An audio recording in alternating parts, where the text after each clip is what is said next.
Sinsimlərə, bəli, biz Akademik Milli Dram Teatrından artıq birinci fəxr xiyabana gəlmişik və dəfn mərasimi bir neçə dəqiqədən sonra başlanacaq və fürsətdən istifadə edib yenə də Rasim müəllimin Azərbaycan kinosundakı roluna, onun şəxsiyyətinə, onun insan kimi xüsusiyyətlərinə toxunacağıq.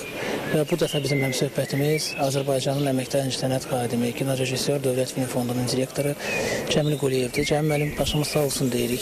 Cəmil müəllim, Azərbaycan kino tarixinin müxtəlif mərhələləri olub və siz bu mərhələləri qoruyursunuz, saxlayırsınız, özünüz də həmkar olaraq. Rasim Balayev Azərbaycan kinosu üçün kim idi? Bir fiqur olaraq, bir rol olaraq. Yəni biz Rasim Balayev deyəndə hansı meyarlara əsas götürməliyik? Hansı, belə deyək, metrlər var? Birincisi ona qeyd eləmək istəyirəm ki, mən bu gün sizin efir vasitəsilə bütün Azərbaycan xalqına başsağlığı vermək istəyirəm.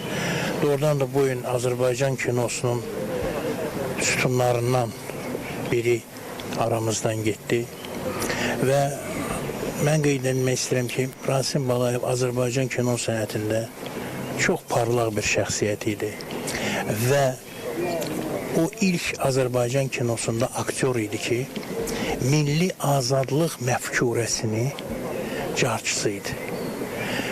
Nəsimi filmindən başlayaraq o Babək, qeyd eləmək istəyirəm, Qatır Məmməd filmində Əziz, Dədə Qorqud filmində Beyrək, Cavid Ömrü filmində Cavid və başqa bir neçə filmdə məhz azadlığın, Azərbaycan xalqının azadlıq rəmzinə çevrildi Rasim Balayev.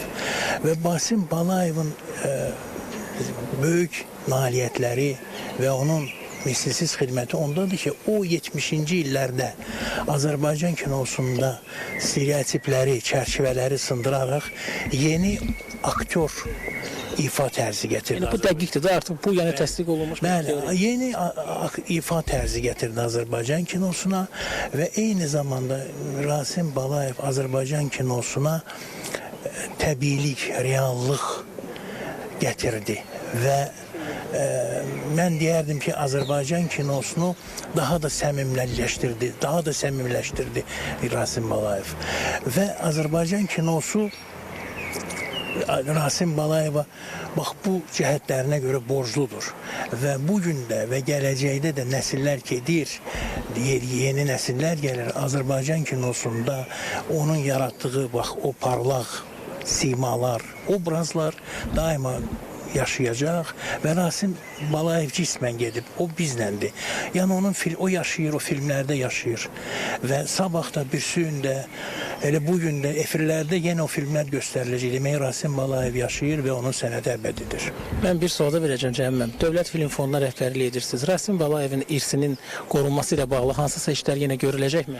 Təbii ki, biz bütün Rasim Balayevin fəaliyyəti ilə, yaradıcılığına bağlı həm filmləri qoruyuruq, həm sənədləri qoruyuruq, həm fotoları qoruyuruq və inşallah bu daha da genişlənəcək, zənginləşəcək.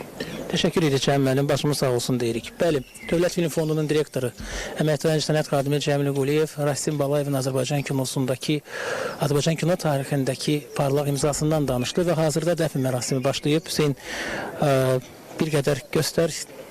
Artıq sənət adamları, dövlət xadimləri buradadır və Rasim müəllimlə vidalaşırlar. Bizdən hələlik bu qədər. Simnarə, söz sizdə. Sağ ol, təşəkkür edirəm Kamal.